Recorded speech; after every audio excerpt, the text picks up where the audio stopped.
Esto no es para luego, esto no es juego. Acepta tu llamado, somos jóvenes en fuego. Somos jóvenes en fuego. Somos jóvenes en fuego. Ocúpate de tus acciones, es el tema que hoy vamos a tocar. Tema muy sencillo, 3 puntos. Y quiero que me acompañe al texto base, que es Filipenses 2:12. Filipenses capítulo 2, verso 12 al 13. Y dice: por tanto, amados míos, como siempre habéis obedecido. Tome en cuenta esa palabra, obedecido. No como en mi presencia solamente, sino mucho más ahora en mi ausencia. O sea que Pablo estaba reconociendo que las personas de Filipos no solamente eran obedientes cuando él estaba presente, cuando solamente estaba el líder que lo podía ver, sino que ellos eran obedientes cuando Pablo no estaba.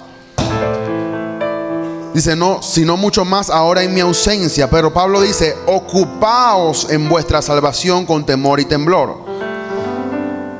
Voy a repetir eso. Dice: ocupaos, o sea, ocúpate, esfuérzate, trabaja en vuestra salvación, en tu salvación con temor y temblor. Porque termina Pablo diciendo: porque Dios es el que en vosotros produce así el querer como el hacer para su buena voluntad. Mira lo que dice otra versión un poquito más entendible. Dice: queridos amigos, siempre siguieron mis instrucciones cuando estaba con ustedes. Y ahora que estoy lejos, aún más importante que lo hagan. Y Pablo dice en esta versión, o esta versión lo pone de esta manera: esfuércense por demostrar los resultados de su salvación, obedeciendo a Dios con profunda reverencia y temor. Voy a volver a repetir eso: esfuércense por demostrar los resultados de su salvación, obedeciendo a Dios con profunda reverencia y temor. Pues Dios trabaja en ustedes y les da el deseo y el poder para que hagan lo que Él le agrada. Hoy en día, y escúchenme bien, préstenme mucha atención, hoy en día muchos jóvenes cristianos no conocen la realidad de nuestra salvación. Desconocen por completo que hemos sido salvos. ¿Y para qué hemos sido salvos? ¿De qué hemos sido salvos y para qué hemos sido salvos? Y yo creo que muchas veces, si entendiéramos el valor de la salvación, la cual nos libró de una horrenda visita al infierno y por su gracia nos regaló una entrada al cielo, cuidaríamos más nuestra preciosa y gloriosa salvación. Hay jóvenes que hoy están aquí, que hoy van a una iglesia, que de repente van al Evangelio Cambia, que vienen todos los domingos, pero no conocen de qué fueron salvos y para qué han sido salvos. No le dan valor a su salvación. Ellos no conocen, desconocen por completo qué es la salvación. Y tengo una frase por aquí que dice: no podemos ocuparnos y esforzarnos en algo que desconocemos. Si yo hoy le digo a alguien: quiero que te ocupes de este trabajo, de este oficio, quiero que te ocupes y te dediques a cuidar las cosas, por ejemplo, las cosas que compramos en Jóvenes en Fuego, quiero que tú te ocupes a que cuides eso. Pero si tú desconoces para qué, cuál es tu oficio, cuál es tu función, tú no vas a trabajar eficazmente. Y este versículo me asustó, porque dice: ¿cómo escaparemos nosotros si descuidamos una tan grande salvación? O sea que la Biblia asegura que alguien puede descuidar su salvación porque no conoce la salvación realmente. Ahora cabe la pregunta: ¿qué es salvación? ¿Para qué fuimos salvos? ¿De qué fuimos salvos? ¿De qué se compone la salvación? ¿Qué es lo que viene en ese paquete de regalo que se llama la salvación? Que muchos dicen: yo fui salvo, yo soy salvo, yo acepté a Jesús como mi Señor y Salvador y yo soy salvo, pero desconocen realmente lo que es la salvación. Y más que las palabras que yo te pueda decir de qué es la salvación, yo te lo quiero leer por la Biblia. Efesios 2 del 1 al 9. Efesios 2 del 1 al 9 dice: y Él nos dio vida a nosotros, a vosotros. Pero aquí dice ¿Cuándo nos dio vida? Dice, cuando estábamos muertos en vuestras debilidades o en vuestros delitos y pecados. Y cuando estábamos en vuestros delitos y pecados, en los cuales anduviste en otros tiempos.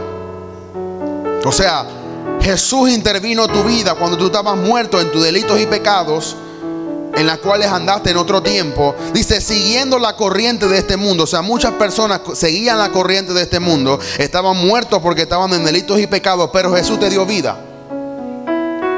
Y dice, conforme al príncipe de la potestad del aire y el espíritu que ahora operan los hijos de desobediencia, entre los cuales también todos nosotros vivimos en otros tiempos, en los deseos de nuestra carne, haciendo la voluntad de la carne y de los pensamientos, y éramos por naturaleza hijos de ira, lo mismo que los demás. Pero Dios, que es rico en misericordia y por su gran amor con que nos amó, aún estando nosotros muertos en pecados, nos dio vida juntamente con Cristo. Ahora, muchas personas piensan, o de repente tú piensas que la vida que tú recibiste es diferente a la vida que Jesús recibió. No, dice que Él nos dio vida juntamente con Cristo. O sea, la misma vida que resucitó a Cristo de los muertos es la vida que tú recibiste cuando tú aceptaste a Jesús en tu corazón. Porque dice que juntamente con Cristo nos dio vida. O sea, no hay una diferencia. Dios no hace excepción de personas. No es que Él salvó a Jesús de una manera y te salva a ti de otra manera. No. La misma vida que levantó a Cristo de los muertos, que levantó a ese Cristo que pagó por tus pecados, a ese Cristo que fue crucificado en la cruz del Calvario, a ese Cristo que bajó hacia lo más profundo del infierno para rescatar las almas cautivas, al tercer día se levantó. Esa vida fue la que Dios te dio a ti para levantarte de los muertos. Y entonces dice esta expresión: por gracia sois salvos.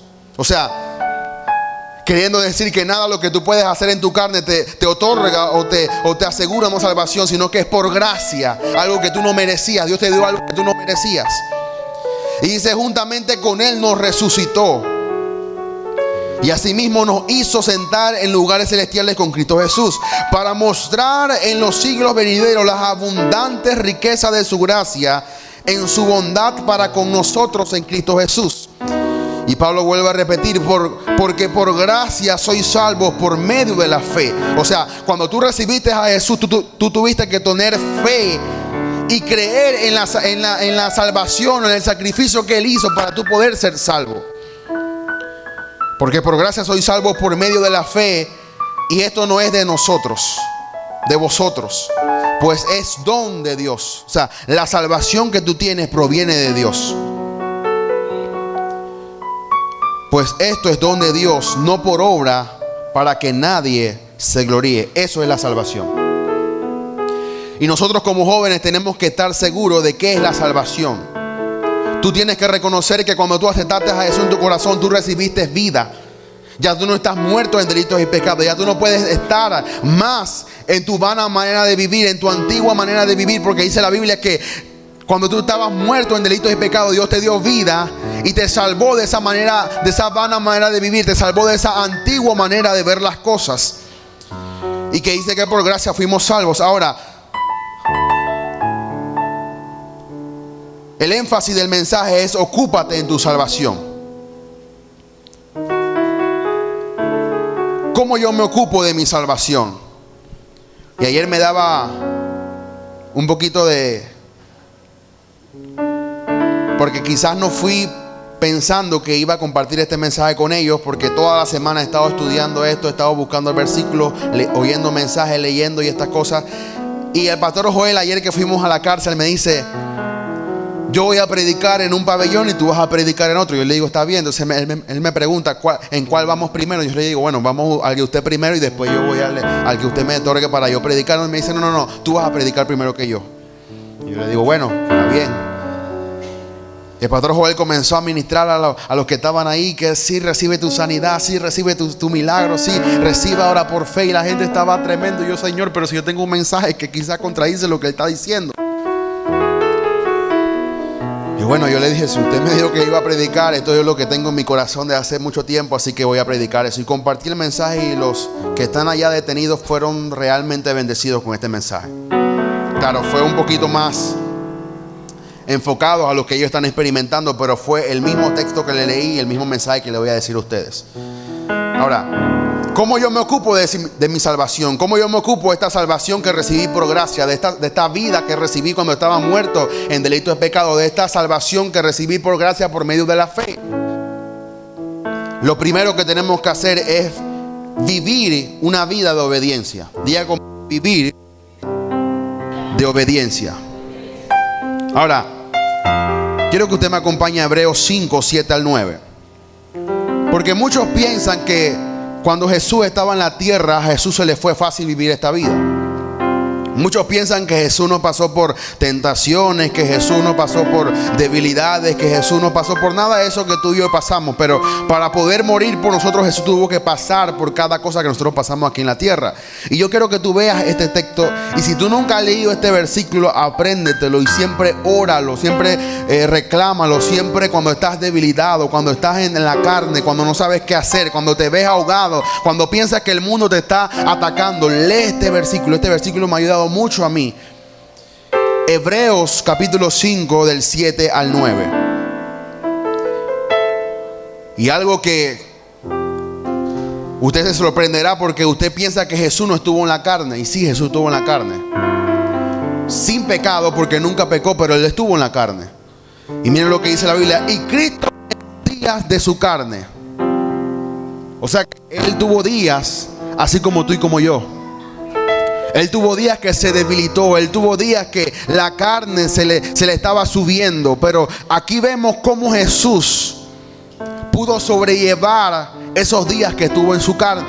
Y quiero que tú lo aprendas. Quiero que tú puedas entender esto. Quiero que tú puedas aplicar lo que aquí dice la Biblia. Porque si Jesús lo hizo y le fue de bendición, si Jesús lo hizo y pudo vencer la tentación, tú y yo también la vamos a vencer. ¿Cuántos dicen amén? Y dice: Cristo en los días de su carne, ofreciendo ruego y súplicas con gran clamor y lágrimas al que podía librarlo de la muerte, fue oído a causa de su temor reverente. Diga conmigo, temor reverente. Y dice, mire esto que nos bendice y tiene que bendecir siempre. Dice: y aunque era hijo, ¿cuántos son hijos de Dios? Pero aquí dice la Biblia que aunque era hijo, por lo que padeció, aprendió obediencia. O sea que si Jesús tuvo que aprender obediencia, aunque era hijo, ¿cuánto más tú y yo? Y esto pasó en los días de su carne. O sea, que la Biblia nos está diciendo que en los días de su carne Cristo tuvo que aprender obediencia. O sea, Cristo tuvo que aprender a negarse a lo que la carne le decía que hiciera y a obedecer lo que Dios decía que hiciera para Él cumplir su propósito en la vida. O sea que tú y yo tenemos que aprender obediencia en los días de nuestra carne. Y cuando la carne se levanta, y cuando la carne quiere que tú vayas a la discoteca, y cuando la carne quiere que tú oigas esa canción, y cuando la carne quiere que tú vayas a esa fiesta, y cuando la carne quiere seguir tomando, y cuando la carne quiere seguir fumando, tú tienes que aprender obediencia. Pero ¿cómo tú aprendes obediencia? Dice: ofreciendo ruegos, súplicas con gran clamor y lágrimas. O sea, Jesús estaba suplicándole al Padre que lo librara de esos días de su carne. Dice que aunque era hijo, por lo cual padeció, aprendió obediencia. Y dice: y habiendo sido perfeccionado, vino a ser autor de eterna salvación para todos los que obedecen. ¿Cuánto obedecen la Biblia? ¿Cuánto obedecen al Padre? Entonces Jesús es el autor de tu salvación eternamente.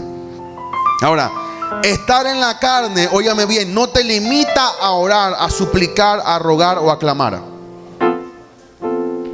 Porque dice que Cristo en los días de su carne clamaba. Así que tú no te puedes quejar de que porque estoy en la carne no voy a orar, porque Cristo lo hacía. Tú no puedes decir que porque tú estás debilitado tú no puedes orar, porque es en el momento en el cual Jesús oró al Padre, dice, con gran clamor y lágrimas. O sea, Jesús lloraba diciéndole al Padre: Señor, no puedo, ayúdame. Pero dice que era a causa de su temor reverente. O sea, Jesús tenía temor de perder lo que el Padre le había dicho que Él hiciera aquí en la tierra. Tú tienes que tener temor de perder la salvación. Tú tienes que tener temor de perder el propósito que Dios te ha dado aquí en la tierra. Muchos jóvenes, y no quiero entrar en esto porque no es el motivo, y no estamos aquí para predicar de doctrina ni nada de eso, porque inclusive yo no sé muchas de esas cosas, pero hay una doctrina que papá siempre combate, y es la doctrina de salvo, siempre salvo. Porque la gente, y hay una denominación que creen que no se pierde la salvación sí se pierde. Y ese es otro tema. Y usted puede escuchar a papá cuando predicó la doctrina, combatiendo la doctrina de salvo, siempre salvo. Usted escuche eso y él puede ayudarle un poquito más. Pero hay jóvenes que viven como si la salvación nunca se perdiera, y la salvación sí se pierde. Así que tú la tienes que cuidar, tú la tienes que atesorar, tú la tienes que trabajar, y tú tienes que esforzarte en ella. Tú tienes que trabajar la salvación que Dios te ha dado. Estar en la carne no nos limita a orar. O sea, yo hoy pude estar en la carne. Yo hoy me presenté delante de Dios. Señor, tú sabes que estoy en la carne, pero yo te oro a ti para que tú me ayudes, Señor, a superar esta debilidad. O sea, no nos limita a orar. Ahora, no es lo mismo estar en pecado que estar en la carne. Y esto no lo tengo aquí apuntado, pero ahora lo recibí del Espíritu Santo. No es lo mismo estar en pecado que estar en la carne. O sea, estar en la carne es cuando tú estás expuesto a esas tentaciones que la carne quiere hacer en ti. Estar en pecado es cuando ya lo hiciste. Claro, cuando ya estás en pecado te sientes redarguido, te sientes como mal, te sientes como que si Dios no te quisiera, quieres ganas de alejarte de Dios. Esa es otra cosa. Tienes que buscar la misericordia de Dios, tienes que limpiarte, confesar tu pecado y limpiarte con la sangre. Pero tú puedes orar cuando tú estás en la carne, porque Cristo lo hizo. Cristo en los días de su carne, ofreciendo ruego y con gran clamor y lágrimas. O sea, tú tienes que, no es que tú vas delante de Dios: Señor, estoy en la carne, ayúdame para ver cómo soluciono esta carne, porque no puedo ya. No, tú tienes que suplicarle a Dios. Y si tienes que llorar, llora hasta que Dios te ayude. Y si tienes que gritar, grita hasta que el cielo te responda. Si tienes que rogar como alguien que ruega: Señor, por favor, ten piedad de mí, Señor, ten piedad de esta carne, ten piedad, Señor, ayúdame, Señor, a poder superar esta debilidad. Yo quiero servirte, pero no puedo en la carne. Tú tienes que decirle al cielo: Señor, cielo, yo estoy aquí dispuesto a servirte, dispuesto, Señor, a alabarte, pero estoy en la carne, Señor, ayúdame. El temor a Dios es un sinónimo de querer obedecer. Si tú tienes temor, quieres obedecer. Y mire, cuando la Biblia habla del temor de Dios, la Biblia dice que cuando Ananías y Zafira engañaron al Espíritu Santo diciendo que habían vendido su propiedad en tanto y lo habían vendido en tanto, y quisieron confabular o manipular a Pedro, dice que cuando Ananías cayó muerto, cuando la esposa cayó muerto, dice que vino gran temor en la iglesia.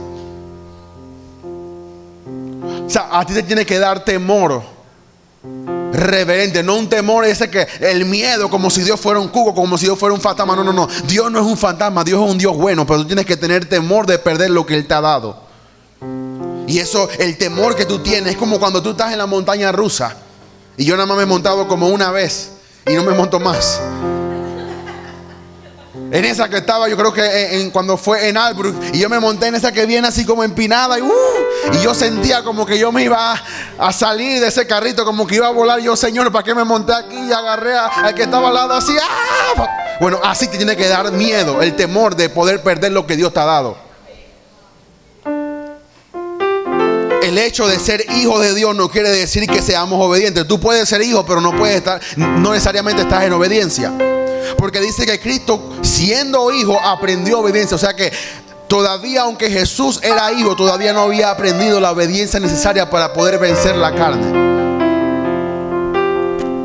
Yo voy a volver a repetir eso. Aunque Jesús era hijo, todavía no había aprendido la obediencia para someter su carne. Tú todavía no estás en un nivel que digamos que tú ya te la sabes toda. Hay jóvenes que piensan que porque solamente se leyeron un capítulo de la Biblia ya conocen todo el consejo de Dios. Es un engaño. O sea, tú tienes que aprender. Mire, yo cuando me convertí me leí todo el Nuevo Testamento, pero usted me pregunta por un versículo y a veces no me acuerdo. O sea, no necesariamente si tú te conoces toda la Biblia porque te la leíste como un libro cualquiera, ya tú conoces todo el consejo de Dios, porque papá lleva por más de 40 años predicando, y a veces predica un mismo mensaje y lo predica diferente. O sea que la palabra no se agota, la revelación no se agota. Pero hay jóvenes que creen que ya se la saben todas porque son hijos de Dios. Y tenemos que crecer en obediencia. En los padecimientos podemos aprender a obedecer. Hay muchos jóvenes que en medio de padecer, en medio del problema, quieren dejar a Dios.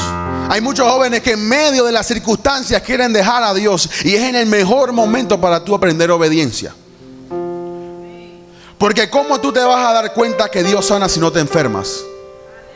No estoy diciendo que te enfermes, sino que en tu momento de debilidad, en tu momento de cualquier problema, tú conoces a un Dios que te sana.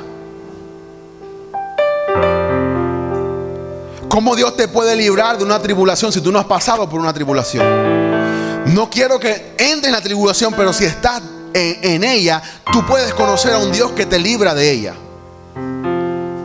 Es en esos momentos en los cuales estamos padeciendo, en los cuales ya no queremos venir a Jóvenes en Fuego. En ese momento cuando ya no queremos estar en el evangelio, cuando como no queremos ir a la iglesia, es que tú le puedes decir a Dios: Señor, ayúdame a aprender obediencia. Perfecciona tu obediencia, porque tenemos una seguridad en Jesús. Tenemos una seguridad en Jesús, porque ya Él pasó por lo que yo estoy pasando. Ahora quiero que me acompañe a otro versículo muy importante, a otro libro, Primera de Pedro 1:13 al 22. Primera de Pedro 1:13 al 22. Y si usted tiene la oportunidad de anotar, si usted tiene un cerebro como Einstein, que todo lo recoge aquí, todo lo que hemos predicado en el año ya usted se lo sabe, pues gloria a Dios, y después me dice cómo que usted hace. Pero si usted tiene una oportunidad de copiar estos versículos para que cuando usted esté pasando por estos problemas, usted lo pueda volver a leer y volver a orar. Usted sabe que usted puede agarrar la Biblia y decir: Señor, en los días de su carne Cristo ofreció gran clamor y lágrimas. Señor, yo estoy en los días de la carne y yo oro esto. Ayúdame como tú ayudaste a Jesús, Señor. Líbrame como tú libraste a Jesús, Padre. Él te ofreció lágrimas, Él te ofreció ruego, Él te ofreció oración, Padre, y dice que fue oído a causa de su temor reverente. Yo tengo temor, yo estoy aquí, Señor, buscando tu presencia, buscando tu palabra. Tú agarra la Biblia y comienza a orar en base a lo que tú has leído. Pero hay jóvenes que no apuntan y no leen la palabra.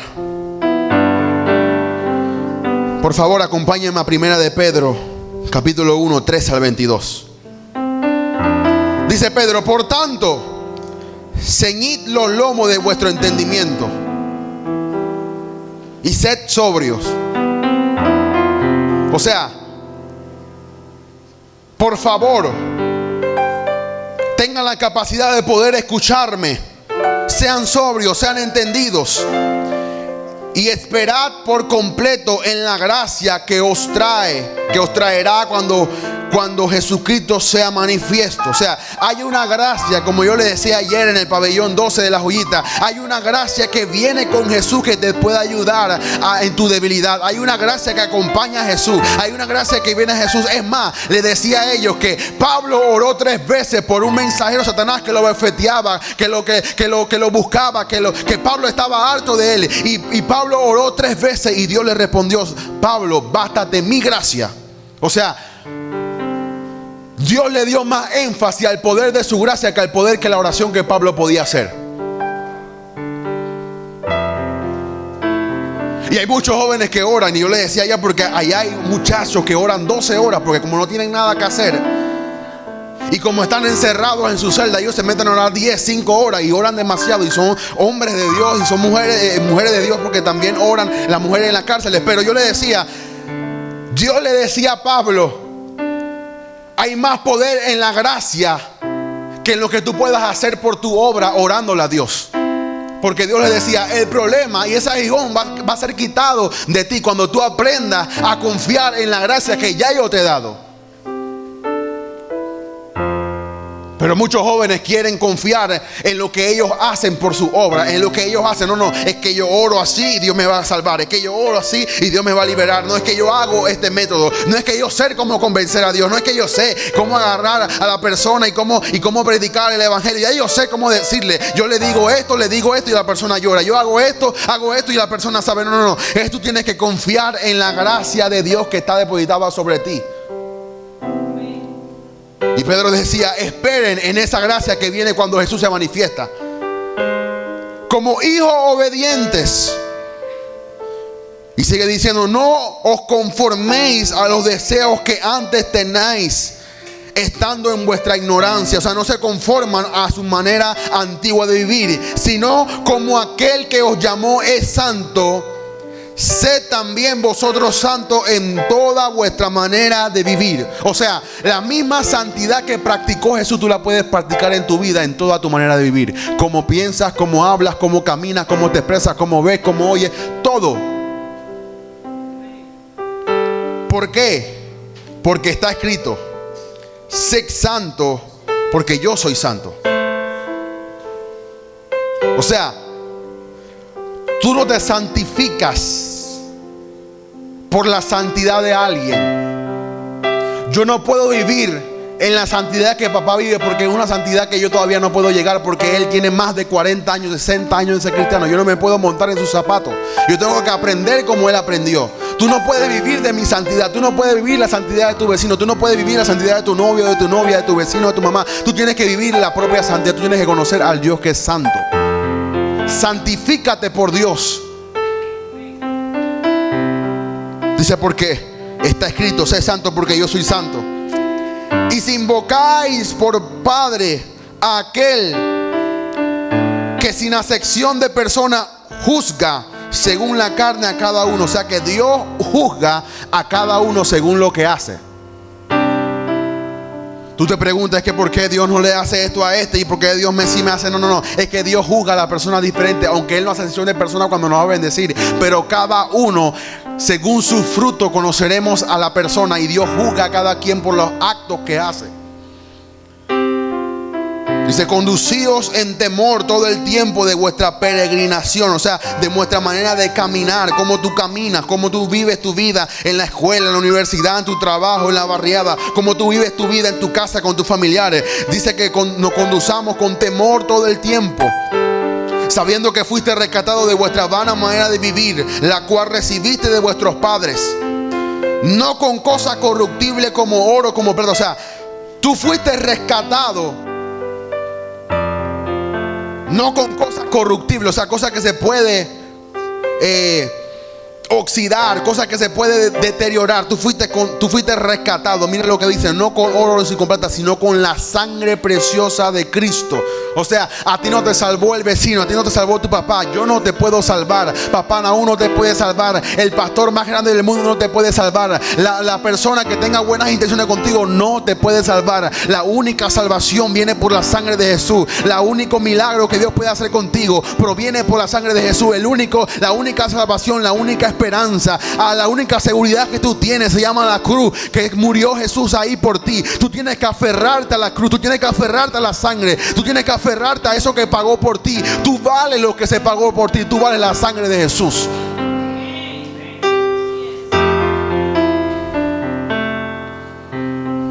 Tenemos que comenzar a valorar la sangre de Cristo. Dice que a precio de sangre Jesús compró a la iglesia. Tú no puedes comprar tu salvación. Tú no puedes pagar $20 y creer que tú eres salvo. Tú no puedes pagar $100 y creer que Dios te va a hacer un milagro. Tú no puedes pagar por tu santidad. Tú no puedes hacer nada en la obra. Tú puedes hacer el mejor papel del mago, pero eso no paga tu santidad. Eso no paga tu salvación. Eso no paga lo que Jesús hizo en la cruz del Calvario. Lo que paga por ti se llama la sangre de Cristo. Se llama la sangre de Cristo. Se llama la sangre de Cristo.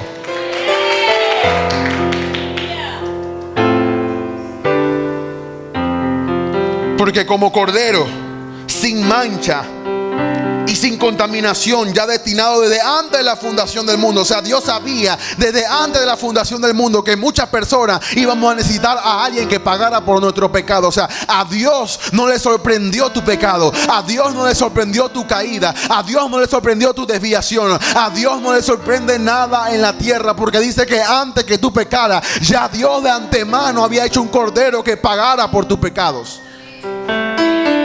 Tú tienes que entender eso. No es que yo pequé y a Dios no me puede salvar. ¿Cómo Dios no te va a salvar si ya Él hizo algo antes que tú pecaras para poder salvarte?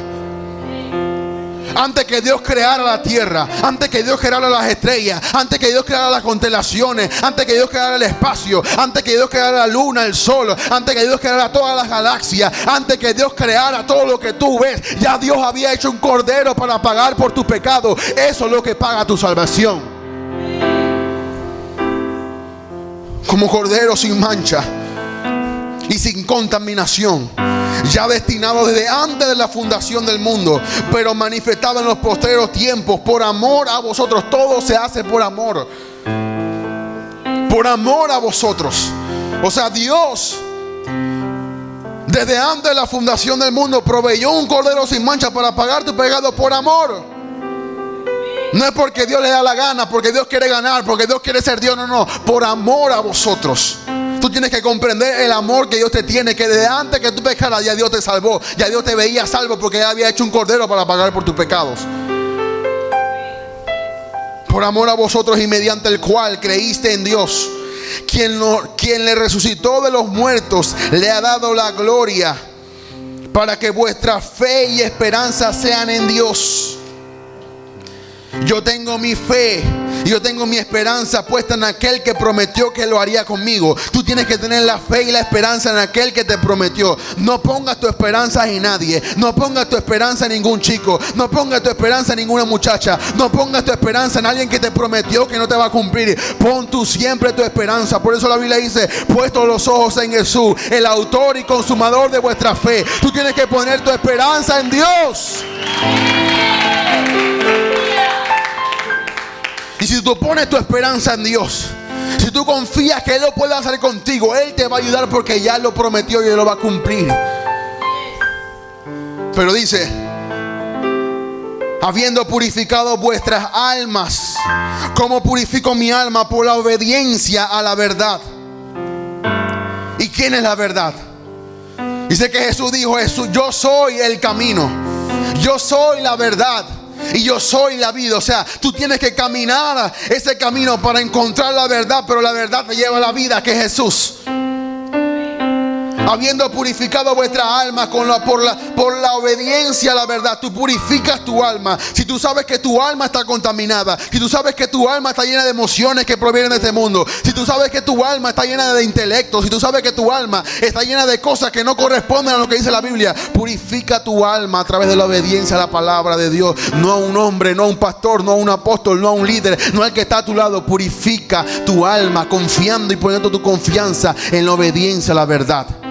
Tenemos que ser jóvenes de la palabra de Dios. Tenemos que ser jóvenes aguerridos. Tenemos que ser jóvenes firmes, confiados en la palabra. Que tú estés sembrado sobre la roca. Que puede venir tormenta, puede venir circunstancia, puede venir cualquier problema, pero tú estás plantado sobre la roca. Tú estás creyendo a Dios que te puede sacar de ese problema. Tú tienes que estar confiando en Dios.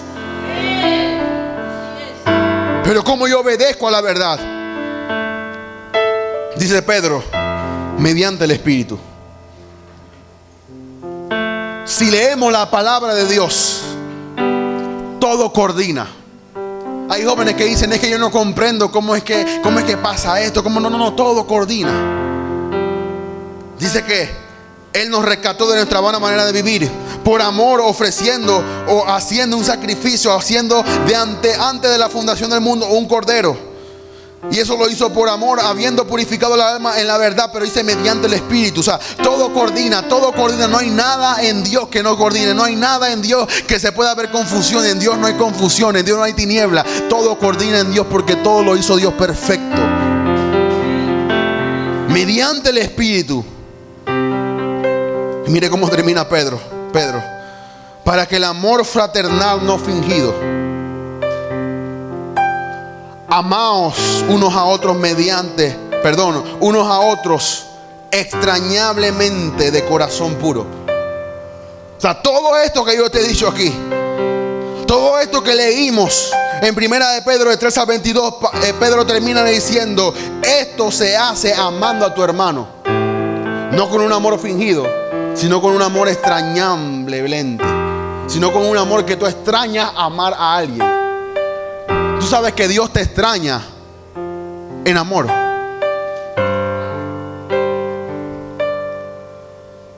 Tú sabes que Dios está ahí toda la noche esperando que tú lo ames. Dios extraña cuando tú le amas. Dios extraña esos momentos cuando tú te convertiste por primera vez y le decías: Señor, te entrego mi vida, te entrego mi corazón, te entrego mis pasiones, mis deseos, te entrego mi voluntad, te entrego todo lo que soy, Padre. Quiero hacer solamente tu voluntad. Me rindo delante de ti. Dios extraña esos momentos de corazón puro. Jóvenes, tenemos que aprender a esperar en la gracia de Dios. Dice que Dios todo lo hizo perfecto en su tiempo, pero Eclesiastés nos dice la clave, dice que hay tiempo para esto, hay tiempo para lo otro. Cada cosa tiene su tiempo debajo del sol. Si no es tu tiempo, no lo hagas. Espera en la gracia de Dios. Te lo digo con amor y con ternura y con paciencia. Si no es el tiempo para que tú tengas novia, no te desesperes. Espera en la gracia de Dios. Si no es el tiempo para que tú hagas algo, espera en la gracia de Dios. No te desesperes. Confía en aquel que te prometió. No es que porque el otro tiene novia, no es que porque el otro tiene novia. No. No vivas de acuerdo a lo que otros viven. Vive de acuerdo a lo que la palabra dice. Y confía en la esperanza de aquel que te llamó. Porque fiel y justo es aquel que nos llamó. Obedeciendo a la palabra, rechaza el conformarte a los deseos pasados en tu vida. O sea, comienza a rechazar tu manera de vivir como vivías antes. Comienza a rechazar, pero a través de la obediencia a la palabra. Tú sabes que, y a mí no me gusta decir estas cosas, pero lo aprendo de papá y me bendice. Papá dice que hay una ley que se llama la ley de la sustitución. O sea, cualquier cosa que es removida necesita un reemplazo. Si tú venías del mundo y te vaciaste del mundo, necesitas llenarte de Dios. Porque no puede haber nada vacío. Porque dice la Biblia que cuando un demonio sale del cuerpo y él ve que la casa está ordenada, vacía, limpia, dice que él llama a 7 más y quiere venir con 8 a dañar, y peores. Dice que el postrer estado es peor de como estaba el joven o la persona antes. Tú no puedes vaciarte del mundo y quedarte vacío. Porque el diablo va a ver en ti una casa limpia, ordenada, que él va a querer llenar. Entonces todo lo que tú, óyeme bien, todo lo que tú remueves necesita se necesita sustituirle por algo más fuerte. Si Cristo en tu vida removió los deseos de la carne, ahora tú por la obediencia a la palabra tienes que llenarte de esa palabra para que cuando vengan los deseos sea más fuerte la obediencia a la palabra que los deseos de la carne. ¿Por qué los jóvenes son vencidos? Porque todavía no han aprendido a confiar en la palabra de Dios y no están llenos de la palabra de Dios. Y yo no estoy diciendo que lo he alcanzado, que soy el más perfecto. Yo también estoy aprendiendo a obedecer la palabra de Dios. Yo también estoy aquí luchando con esta carne, con estos pensamientos, con estos deseos, con las cosas cuando quiero hacer una cosa y siento que no es de Dios, pero yo la quiero hacer. Y yo voy a la palabra y la palabra me confronta y estoy aprendiendo obediencia. Y a veces hago lo que quiero, pero Dios me dice, eso no es lo que yo quería. Yo aprendo a través de la palabra, pero yo escucho, pero yo estoy ahí leyendo, pero hay algo que yo tengo, que quizás yo no tenga las virtudes que otros tienen. Quizá yo no sé tocar un instrumento, quizá yo no sé predicar como otros predican, quizá yo no sé, tenga habilidades, sea más inteligente, tenga la mayor voz, tenga las habilidades que otros tienen, pero yo tengo una terquedad santa que yo quiero ver lo que Dios ha prometido en su palabra en mi vida. Y yo no me voy a rendir hasta ver lo que la palabra de Dios lo haga en mi vida. Yo no me voy a rendir porque todavía estoy en la carne. Yo no me voy a rendir porque todavía peco. Yo no me voy a rendir porque todavía sigo pensando las cosas malas. Yo no me voy a rendir hasta ver lo que Dios ha prometido en su palabra. Yo no me voy a rendir. Tú no tienes que rendirte. Tú tienes que confiar en la palabra de Dios.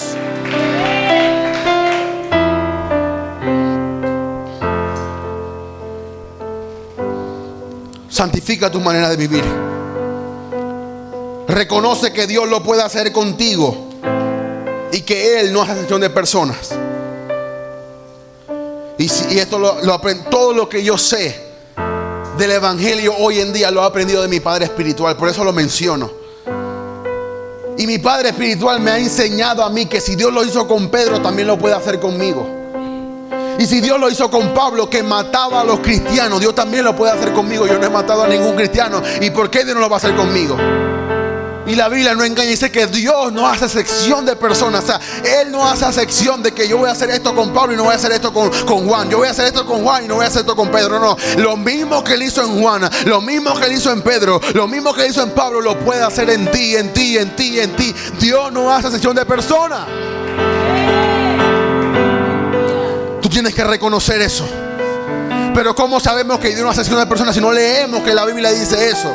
Tú no puedes vivir, y óyeme bien, tú no puedes vivir solamente de lo que yo predico aquí todos los viernes. Tú tienes que vivir de lo que tú lees y lo que tú confías cuando estás en lo secreto con Dios. Yo no vivo solamente lo que papá predica todos los domingos. Yo vivo lo que yo sigo escuchando los lunes, de lo que lo sigo escuchando los martes, de lo que lo sigo escuchando los miércoles, de lo que lo sigo escuchando los jueves, los viernes, los sábados, los domingos. Yo sigo escuchando, y si no entendí lo vuelvo a poner, y si no entendí lo vuelvo a poner, y si no entendí lo vuelvo a poner hasta que eso se me haga parte de mí. Tú sabes, cuando yo llegue aquí y voy a abrirme en esta área, yo sé que no estamos predicando de eso y quizás prediquemos cuando Dios lo disponga, cuando sea el tiempo. Cuando yo llegué a la iglesia Maranata, yo no comprendía por qué el hablar en lengua era tan importante. Y óyeme bien, yo veía que papá hablaba en lengua y papá le decía, hablen en lengua, y todo el mundo comenzaba a hablar en lengua. Yo hablaba en lengua, pero yo no entendía por qué era tan importante hablar en lengua.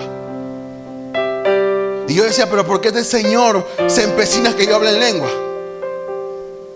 Y cuando él hablaba en lengua, yo lo veía tan serio y tan firme en lo que decía, habla en lengua, y comenzaba a hablar en lengua. Y yo veía como que él lo vivía. Y yo decía, yo tengo que aprender qué es lo importante. No solamente que él me lo diga, sino quiero aprenderlo por la Biblia. Y papá tiene un mensaje muy importante para mí, y quizás le puede bendecir a usted. Se llama la nueva dimensión de la oración en lengua. Y él lo predicó comenzando Maranata. Él lo predicó en Medellín. Y yo cuando oí ese mensaje, yo dije, yo tengo que escuchar este mensaje hasta que yo me aprenda porque hay que orar en lengua. Y yo me metí en 1 Corintios, creo que es 13. Cuando habla todo ese capítulo de hablar en lengua, y yo me arrodillaba, abría la Biblia en el capítulo ese 13, y yo comenzaba, Padre, y comenzaba a leer la palabra, y comenzaba a leer la palabra. Y porque que hablan en lengua no hablan los hombres, y porque que hablan en lengua no hablan los hombres, y porque que hablan en lengua no hablan los hombres. Y yo me lo memorizaba y me lo memorizaba y me memorizaba, y lo decía y lo decía y lo decía hasta que eso se hizo parte en mí.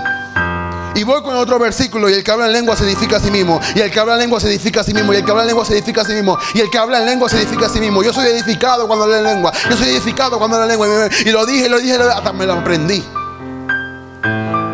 Y el último versículo me aprendí, el que habla en lengua, su espíritu ora. Y lo hice parte de mí. Y ahora cuando yo hablo en lengua, yo sé por qué yo hablo en lengua. ¿Por qué te puse este ejemplo? Porque es lo mismo que tenemos que hacer con la palabra de Dios. Si tú desconoces algo de la palabra, arrodíllate, abre la Biblia y dile, Espíritu Santo, yo no escribí esto. Y la Biblia dice que tú eres el autor, que tú guiaste a los profetas, que tú guiaste a los apóstoles a escribir esto. Y si tú eres el autor, dime qué fue lo que tú escribiste allí. Y quizás no te va a responder de una vez, pero tienes que perseverar hasta que Él te responda. Y ahora cuando yo hablo en lengua, nadie me puede decir a mí que tú estás hablando locura. No, tú eres el loco. Ya yo sé por qué hablo en lengua. Porque cuando yo hablo en lengua, yo no hablo a los hombres.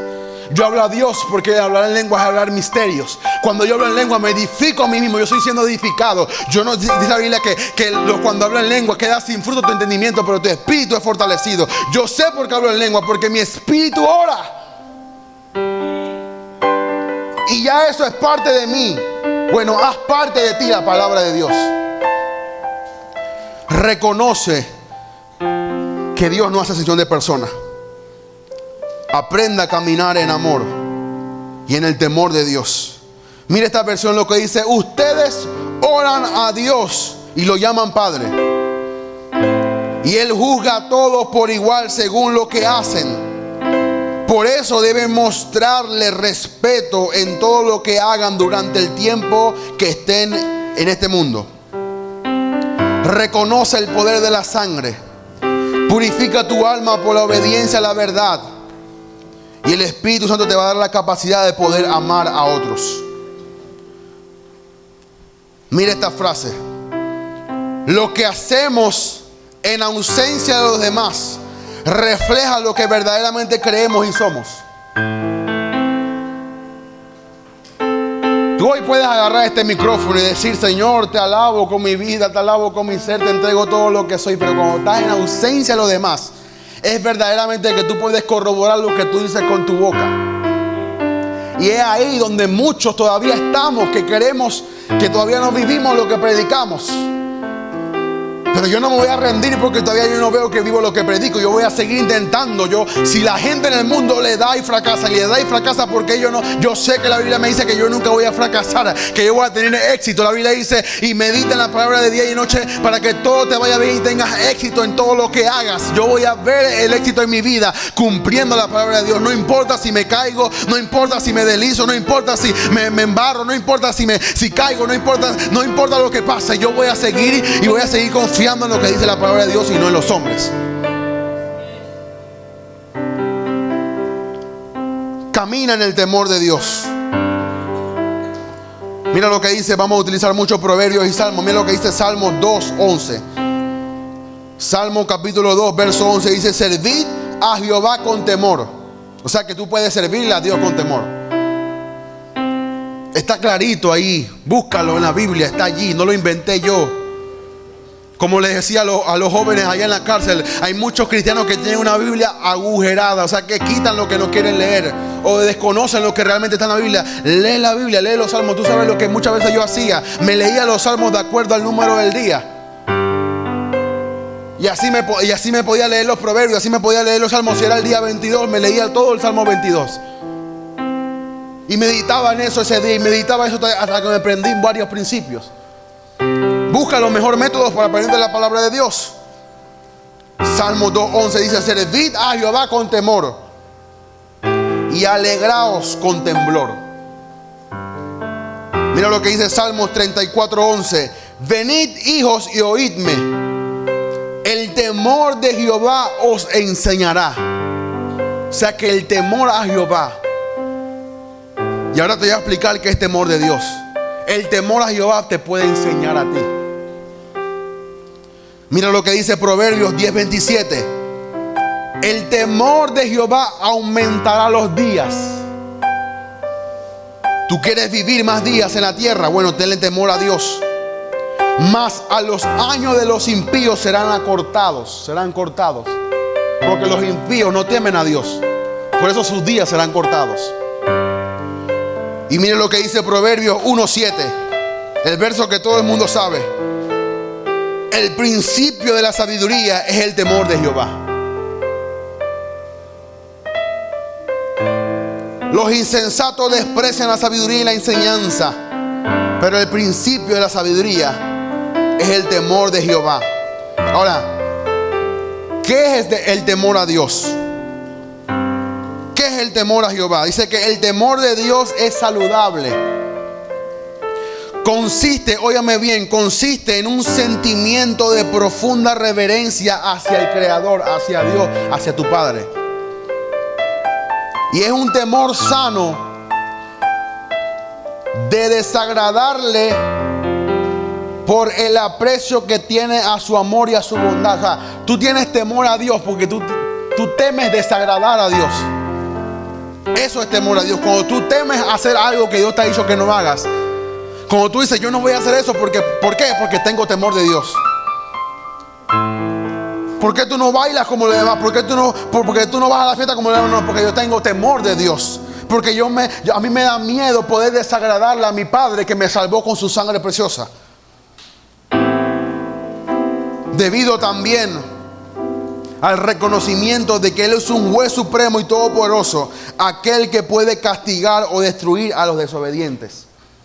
Tú tienes temor de que Dios te castigue, porque dice la Biblia que Dios castiga al que ama y disciplina al que Él tiene por hijo. Ahora, existen dos clases de temor de Dios.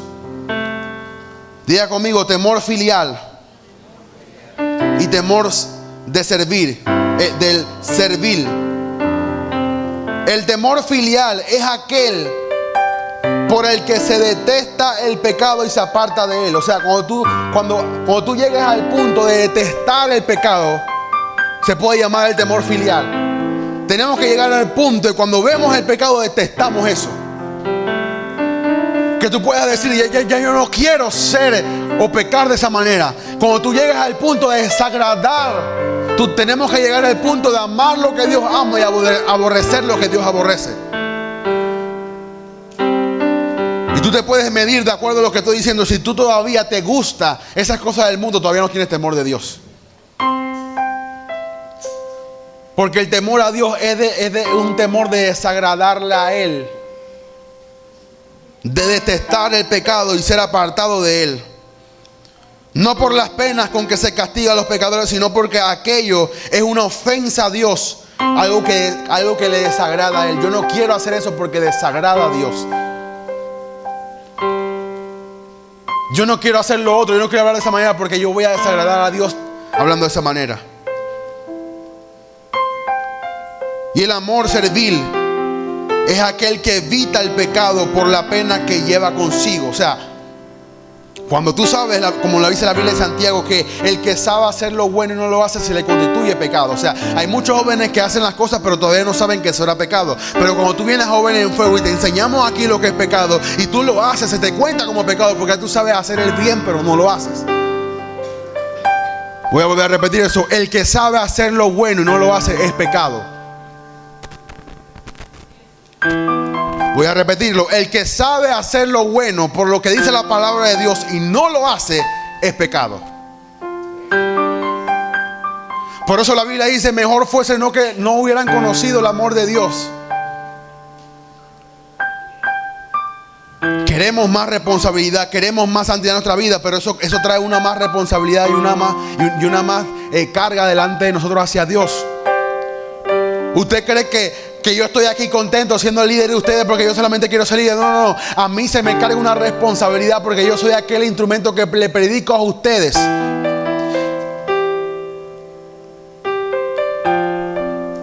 Y yo busco todas las semanas qué es lo que el Espíritu Santo quiere compartir con ustedes y aprendo y sigo aprendiendo y sigo aprendiendo. O sea, para mí, el no hacer lo que yo predico, el no hacer lo que dice la palabra, ya se me constituye pecado porque ya yo estoy conociendo más de la palabra y estoy buscando más de la Biblia y quiero aprender más y quiero aprender más. O sea, ya yo no tengo excusa, tengo que aplicar lo que estoy predicando. Pero hay gente que evita el pecado porque sabe la consecuencia del pecado. Tú sabes que la paga del pecado es ¿qué? Es muerte. Entonces, ya cuando tú vas a pecar, tú dices: yo no voy a hacer eso porque yo sé que voy a morir espiritualmente. Y yo no quiero estar muerto, pero yo quiero estar vivo para Dios. Tú sabes que el pecado, el Espíritu Santo se aparta de ti. Y tú no quieres que el Espíritu Santo se aparta de ti porque tú quieres que el Espíritu Santo te ayude en tu debilidad. Entonces tú sabes que cuando vas a pecar, tú dices: no voy a hacer esto porque el Espíritu Santo se va a apartar de mí. Yo necesito el Espíritu Santo de Dios. Yo no voy a pensar de esta manera porque yo sé que se me va a ir la presencia de Dios. Dios se va a apartar de mí, no porque Él se quiera apartar, sino porque mi pecado, Él no puede estar donde habita el pecado. Y último, entra en el proceso de Dios. No en el proceso como tal de una tribulación, de una prueba, no. En un proceso que te voy a explicar, porque la Biblia dice en Filipenses 12, el versículo 13, el último versículo que leemos, dice: porque Dios es el que en vosotros produce así el querer como el hacer por su buena voluntad. O sea, todo esto se resume en que Dios fue el que te puso a ti el querer que tú fueras salvo. Pero Dios te da también la capacidad de hacer las cosas que tienes que hacer cuando eres salvo. O sea, no tenemos excusa, solamente tenemos que dejar que Dios conduzca nuestra vida. Ese deseo que tú tienes, Dios fue el que lo plantó. Pero Dios también produce el querer como el hacer. O sea, Dios te da la capacidad de querer orar y de orar también. Dios te da la capacidad que tú tengas deseo por leer la Biblia, pero también te da la capacidad que tú entiendas la Biblia. Dios te da la capacidad que tú puedas ser santo, pero también te da la capacidad que tú seas santo. Dios te da el querer de que tú busques más en oración a Dios, pero también te da la capacidad que tú encuentres a ese Dios, el hacer. Dios te da la capacidad para todo. No tenemos excusas, jóvenes. Porque Dios es en que en vosotros produce el querer como el hacer. O sea, si tú no tienes querer, si tú no tienes hacer, dile: Señor, dame tu querer, dame tu hacer. Porque es Dios quien lo hace. Permite que Dios produzca en ti el querer. Debes hacer todo lo que el Espíritu te indique. y desarrolla la buena voluntad de Dios en tu vida. Hoy hablamos de ocúpate en tu salvación. Todo lo que les acabo de decir es un gran trabajo que tenemos. Si nos ocupamos en eso, no vamos a tener tiempo para pecar. Si tú te ocupas a leer la Biblia, dice papá que solamente los que pecan son los ociosos, los que no tienen nada que hacer. Entonces hay muchos jóvenes que se quejan, no es que el pecado vence, pero tú no haces nada para vencer al pecado. Por eso decía Pablo, trabajen en su salvación, esfuércense en su salvación, sean diligentes en la salvación, ocúpense en su salvación. Si tú estás ocupado en la salvación que Dios ha entregado, no vas a tener tiempo para pecar.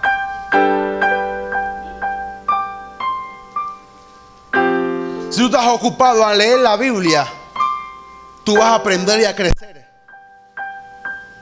No te quejes por lo que otros saben más que ti, por lo que otros puedan saber más que nosotros, porque no es porque él sabe más Biblia, pero cuánta Biblia tú has leído, cuánto te dedicas a leer la palabra de Dios. No es que porque él cuando sale el evangelio cambia a todo el mundo, que él ora, llora, y los que yo toco se ponen bravos. Quizás deba preguntarle, ¿en qué tú te dedicas? Quizás ese joven ora antes de salir. Quizás ese joven tiene comunión con Dios. O quizás solamente las gracias de Dios en su vida. ¿Por qué tú conoces eso y yo no conozco eso? Porque yo me dediqué a poder aprender la Biblia. Porque que te tiene una unción tremenda, que cuando él habla como que los ángeles hablaran. Pregúntale.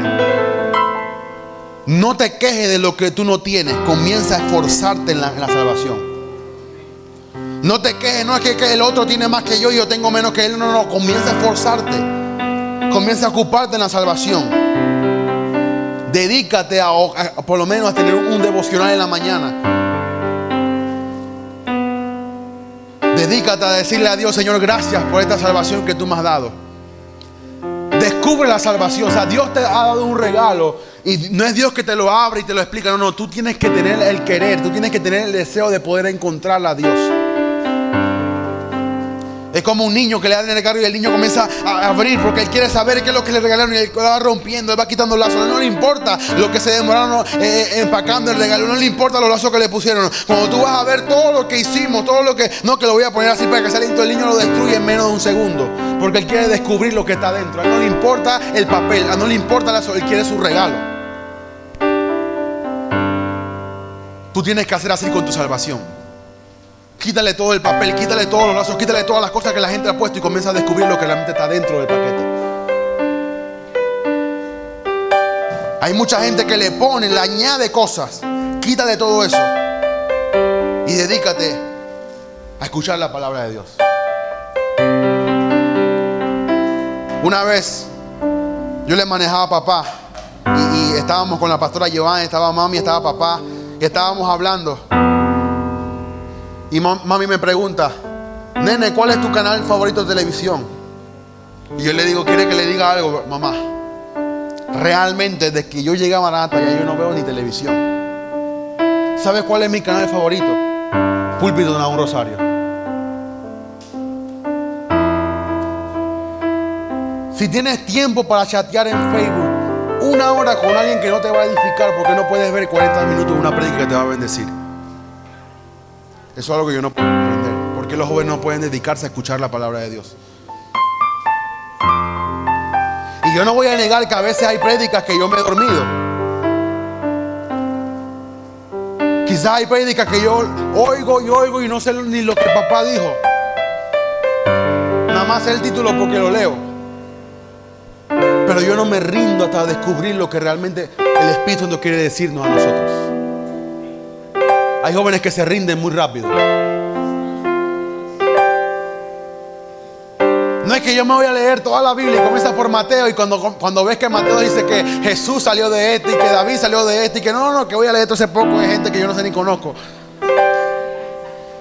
Y de una vez en vez cuando dejaste de decir, cierra la Biblia, que iba a leer ese poco gente que yo ni conozco, ya están muertos. No, que David salió de Isaí, que Isaí salió de este y que Raak salió de este. No, hombre, que yo me voy a poner ese poco.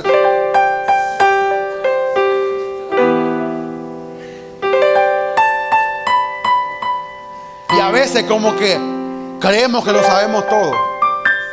Yo te voy a ser bien sincero.